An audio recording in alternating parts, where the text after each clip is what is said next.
everyone, today I wanted to do a video of some of the favorite products that I've been loving in, well, basically in the year of 2010.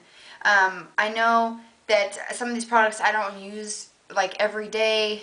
Some things I was using for several months until I found other things that I liked as well. But these are some of the things that I've been using recently within the last few months, like my tinted moisturizer that I'm going to show. I've been using it since about August. So some things are, I think everything I've been using it. The latest would be August that I've purchased something that I would include in this video.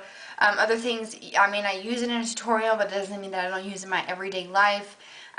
So I'm just going to go into it because I do have a lot of things and I want to keep this kind of short. I'm going to do one for face, eyes, lips, and I think that's pretty much it. So I'm going to go ahead and get started.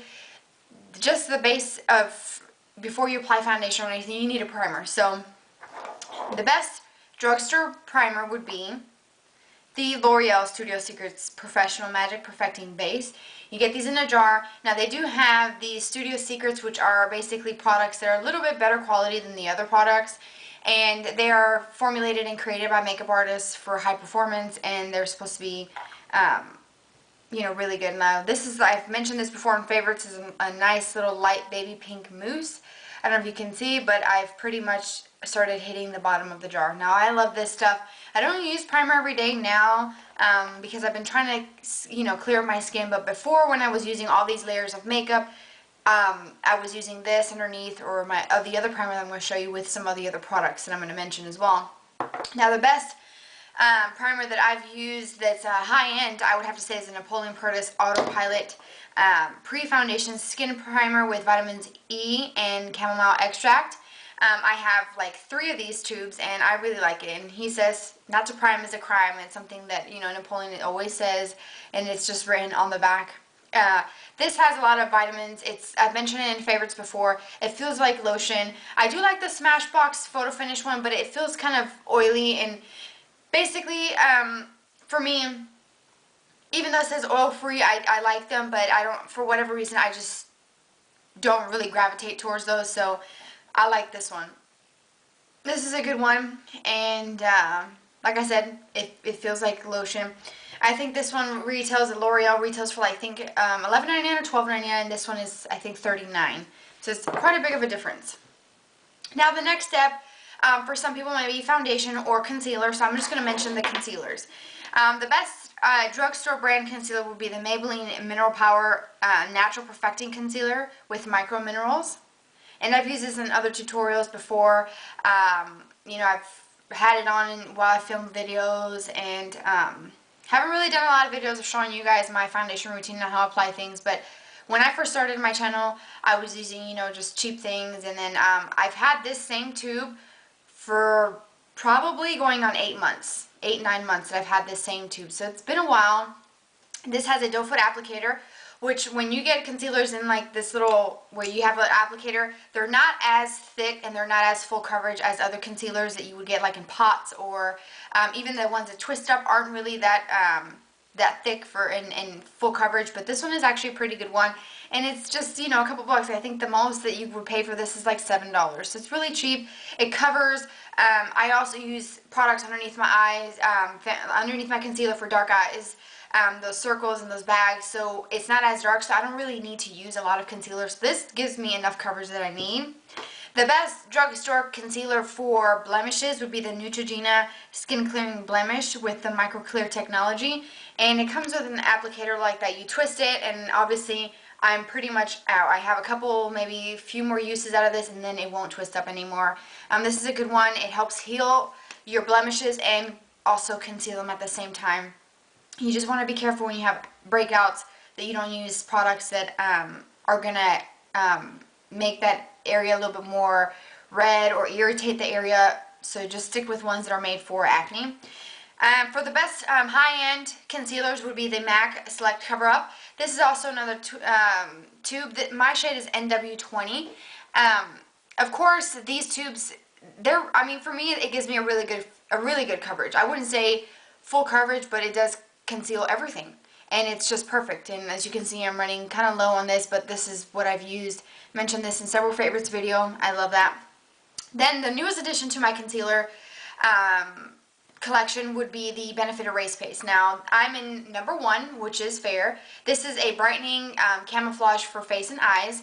I haven't actually used this specific one because I got a sample of number 1 and I've been using it. This stuff lasts a long time. Like, I just dab my finger very lightly and it just covers everything. Like, one dab is enough for both eyes. So as you can see, this one has no fingerprints. It's brand new. I did get this in December, but I've been using the sample since, I think, either the beginning of December or the end of November. I've had it and I absolutely love it. The reason why it's pink is because it helps kind of brighten up the skin and give that brightened, wide awake, like well-rested look, and that's very important to have concealers. I know if you wanted to try this one, or there's one from Bobbi Brown that has it's 2 different kinds of concealer and then a brightening, like salmony pink color one. You want that for that bright effect. Now for foundations. Before I go to foundation, I am going to mention one tinted moisturizer, and you probably already guessed it. It is my Tarte Smooth Operator tinted moisturizer with an SPF 20. My shade is Agent 10, aka Conceal. That's what it says. And on the back, it lists all the things that this product does not contain: fragrance-free, oil-free, paraben-free. So it's very, very good. It doesn't have talc, sulfate-free. And all those things are very important when you're trying to clear up your skin. It doesn't clog my pores. It gives me a natural coverage. Evens out my skin tone. It's very sheer and it's absolutely amazing. Love that. You can get this at Ulta, Sephora. I'll put links below for everything. But this retails, I think it's $36. So for foundations, for the drugstore brand foundation is a Revlon Color Stay foundation with soft flex, and it has an SPF of 6. This, my shade is in 150 Buff.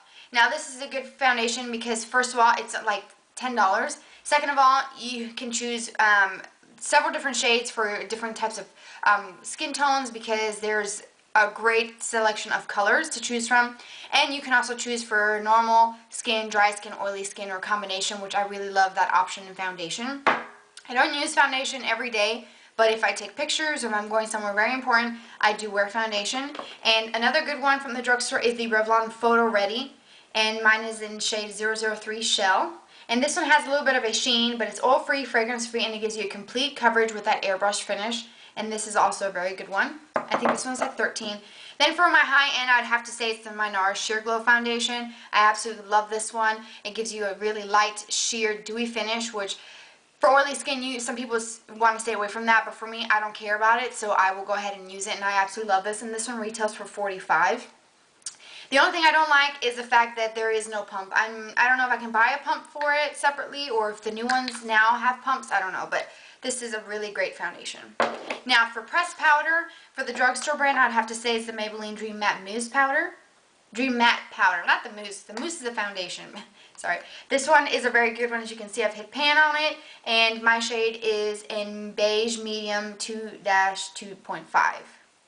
So this is a really good one. It's really cheap and expensive, $7.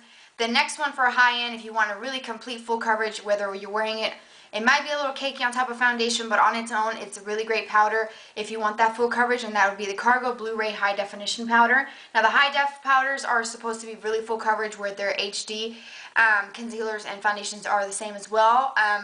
Basically, HD, you're not going to see anything on your face. It's just going to be perfectly flawless. And my shade is in number 20, and that's what it looks like, and it's a very, very thick powder, so be careful with this. Use it on its own. Dust it very lightly over foundation, but do not layer too much of that over foundation. For mineral loose foundation, I would have to say is my Bare Minerals. I have the original in light, and there's hardly anything in there, but this is what I used to use religiously for many, many months in the beginning of 2010. I also have the Bare Minerals matte that's made for the skin tones that have a little bit of oiliness or combination, and I used to wear medium beige. It's a little dark, so I'm still in the light. For the high end, oh, this one is high end. It's $25 for the original, or $28 for the matte. The Smashbox Halo powder, this is one that came in a set, but this is a little mini one, and it's like my bronzer. You twist the dial, it shaves off the perfect amount per application. This retails for $60 a full size. It is expensive, but it has a lot of vitamins and minerals, and it's awesome, and it keeps your skin nice and flawless, and it's good for your skin, and it's soft, and it gives you a really good coverage. Sorry I'm talking so fast, but I want to get through this. For translucent setting powders, I like, my absolute favorite is the MAC Prep and Prime. Comes in a little jar like this. I think this retails for $21. Or the Tarte Smooth Operator Micronized Clay Finishing Powder. They both have the same kind of feel, very silky, silicone-y when you put it on. I usually use this to set my concealer with a fluffy brush like this. For the best loose powder that's kind of sheer, if you want to on the go, dust it all over your face and head out the door, would be my NARS. And mine is, this is a loose powder in Eden, and it comes with like a little netting here to kind of give you a really fine, finely milled powder, or you can lift it up and have it where it comes out those little holes there where you get more product. It also comes with a sponge. This is, I think, $35. Best bronzers, I'd have to say, I don't have a drugstore brand bronzer. The one that I used to use was one from Maybelline, but I used it up and the last little bits I just threw away. So I don't have that with me, but for the high end, I'd have to say is the Smashbox Halo Hydrating Perfecting Bronzer. It's just like the powder. You twist the dial, it gives you the perfect amount. I've been using this since July. Absolutely love it. It gives you a very natural, glowy, bronzy look. It's like a glow from within. It looks like I was outside for a little bit underneath the sun. Not like I went on a vacation and I'm like looking like Snooki, but no, it's a perfect color. Then I also love the NARS Laguna bronzer. It comes in a little compact like that, and it looks like this. A little bit goes a long way. This has a little bit of a sheen to it. I just lightly dab my brush in there. Don't really use. This will last me for the rest of my life, pretty much. Now, also another powder that I like that has like it's a matte and glow powder, and it's number 73 Sun Caramel, and this is by Givenchy, and it has, I love the packaging on it, and it's like this, and it has like little cubes. They used to be a little bit higher, but they've worn down. You get 9 different colors, bronze colors, shimmery, corals. You can use this as blush as well, but I like to dust this all over my face for a natural kind of healthy glow. This, I believe this one was $54 I think was for this one at Sephora. Now, best highlighters I would have to say is the Benefit High Beam, which is a shimmery light baby pink color. The best highlighter from MAC would be the cream color base. I have the one in Hush, but they have one like a light shimmery kind of buttercream color. It's really, really pretty, but this one is just like a nice little peachy, goldeny color. It's really, really pretty. You can use this on your eyelids. You can use this on your cheekbones. Okay, so for blushes, I have to say I don't have one that's a drugstore brand blush that I really go to, and I'm sorry about that, but I don't have one. For the high end, I have to say it's going to be my Givenchy blush number 25 in Vogue Orange. Also comes with a little case, and this one is in pink. And these ones are like the prettiest peach and like coral and a true peach color. And I just love this. It's like the perfect color. You blend all 4 colors and it's just beautiful. And then for Smashbox, I have to say it's the Baked Starlight Soft Fusion. It's a color wheel like this. It came out with the Heartbreaker collection. You may be able to get this, I think, maybe on eBay. And I don't think you can get it on the Smashbox website anymore. But this is just the perfect bubblegum pink color when you swirl all these colors together. For MAC, I'd have to say the best blushes are the sheer tone blushes. This one, for example, is Pink Swoon. It's one that I've been using. It's like a bubblegummy pink color. Has like a little yellow base to it. It's like like a yellowy pink color. And these colors, you have to build them up, the sheer tone blushes. But even if you don't, just dabbing your brush in there gives you like a nice rosy flush, like you just came back from a nice run or a jog. And I really like that. Sometimes I don't want to wear a lot of blush where you can tell, like today I'm not wearing a lot of blush. I just wear just a little bit. And I'll show you the blush that I'm using next, which is going to be my Tarina Tarantino blush. The Doll Skin Cheek Blush in Feather. And I've mentioned this in several favorites, so it shouldn't be a surprise. Love the packaging. It has like little, it's pink, it has rhinestones on it. It's absolutely beautiful. And it's silky. It's just velvety when you put it on. I love it. Now for when I do the smoky eyes, I like to use a blush from Lorac in Soul, which you guys should have guessed it. It's got like a soft, kind of like a brownish plum tone to it. It may not come off on camera, as pretty as it is in person. I love this blush. maybe a little swatch of it. See, it just, maybe it just looks like nothing on my finger, but I like this kind of blush for when I do smoky eyes because I want the emphasis to be on my eyes and not on, you know, my cheekbones. And I also love to use this blush to contour as well. So it's a great color. Then I also really, really love the Too Faced Pink Leopard Bronzer. This is a mini one that I got. I think I have this, I've been using this since 2008. So this is probably the longest product, the oldest product I have in my collection that I've been showing you guys. Everything else is fairly scattered between the year 2010. But this is from, actually not 2008, 2009, sorry. I don't even know, did I say 2008? I don't know. For some reason I do think. Anyways, I do want to get a full size of this because I love this one. I'm starting to hit pan in some different corners. But this gives you the perfect combination of a bronzy color. You have a like a peachy champagne color, and you also have a pink in there. And I love, love, love this color. So I hope that I didn't talk too fast and you guys were able to find some things that you wanted to try. If you have any questions about any other products, please leave them below the video. And I hope that this was helpful, and stay tuned for the next favorite videos.